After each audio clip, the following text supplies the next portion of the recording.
Hey guys, Jeff, Ballhead Balls. Welcome back to the channel. Today, we're going to change up the format a little bit. Usually it's just me telling you about my experiences as a newer breeder and maybe mistakes I've made or advice I've received and how I've implemented that advice or how I plan to. Today, we're going to start a series of different videos where we've had the opportunity to ask experienced breeders for their tips and advice for newer breeders. Hopefully, you'll find this informative. And hopefully, if you're an experienced breeder watching this or someone who's had some experience breeding, you'll add your comments below and help us spread those tips throughout the community. So the first breeder that we had the opportunity to interview was Will and Audra from Flawless Exotic Creations. They've been in the game for about 3 years, and I'm sure you've seen some of their videos, very informative. And we had a chance at this year in March at Tinley Park to get their tips and advice for new breeders. And here's what they had to say.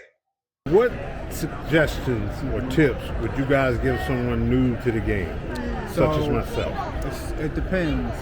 First thing that jumps out, it depends on whether you want to grow from where you are or if you're just fine staying where you are. Two is a big major difference, because if you're fine where you are, you can have a career, you can always keep whatever job, whatever you enjoy, you can always keep that there. But if you want to grow your projects with you, you're going to have to continue to invest in yourself, continue to move those projects forward. You're going to have to continue to buy more genes and more animals to keep adding as you produce more. That part. Very important. And you got to feed what you buy too. Yeah. So. Yes. Without that, you will remain kind of stagnant, and you can kind of stall out at times. So the passion has to stay there. So you got to keep doing whatever's going to catch your passion and kind of hook you in, rein you in. That's the most important thing, really, that I would say. Pick something gene-wise that you love. I don't care if it's a single gene for me.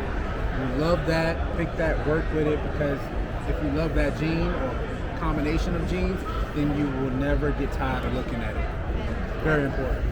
But Awesome. we always say breed for your preference first. Yeah. And then once, you Especially get your in bulk preference, pythons, then you there's can so move many forward. genes. There are. So you can like anything, and there's going to be a whole group of people that like the same. Yep. So I'm going to pose a question to you because, and this is my personal question.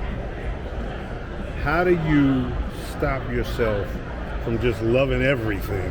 Yeah. Because when you look at some of these, there's some beautiful animals. Mm-hmm. Like at a show here, like at Tinley Park or at Syria where I first met you guys, beautiful animals. That's a very difficult thing. But, so the way we do it is, if you have space, it's like, okay, you're going to want to fill that space. The number one thing you want to do is kind of stick to your guns. And what I mean by that is make sure you wrap those males and killer insane males in your collection. You have them and you work those projects. You don't necessarily ever really go wrong by kind of saying, hey, I like that snake, it's beautiful. I'm not sure how to really work it into my project, but it's a female, so it's fine. If it's a male, it ain't. Okay? That's kind of where you got to draw the line, because typically our males are going to go be bred to multiple females. We're going to spread the loving around. That female is only going to go to that one male. So you can do various different things across the years, even with a little add-on female that you're not too sure about. You can have, it could be visual clown, it could be visual any recessive, it doesn't matter. But if you're tying it to a specific male and you see maybe something come out, you're like, I don't really like that. Now next season you can go a completely different direction with that female, or you may want to sell that female. But it doesn't affect your whole collection like a male would. So grab the females when you see grab it. Yes, grab them females that interest you, grab them, grow them out, see what you got. You really do have to keep in mind that when you get those males, like, you have to at least have multiple females to go with that male. And if you end up not liking that male, then now your whole project kind of went sour or south. But you could put other males to that female down the road. Absolutely. Especially if that's a female that ends up being an extra in your collection, where you got a 3,000 gram female that's sitting there that you love looking at, and you want to kind of see what those genes look like, and something else you may be working on. Guys, I appreciate the great advice. Look at that love, guys. Only at Tinley do you see this kind of love. So there it is, guys. Some great tips from Will and Audra at Flawless Exotic Creations. Be sure to follow them on Instagram, Morph Market.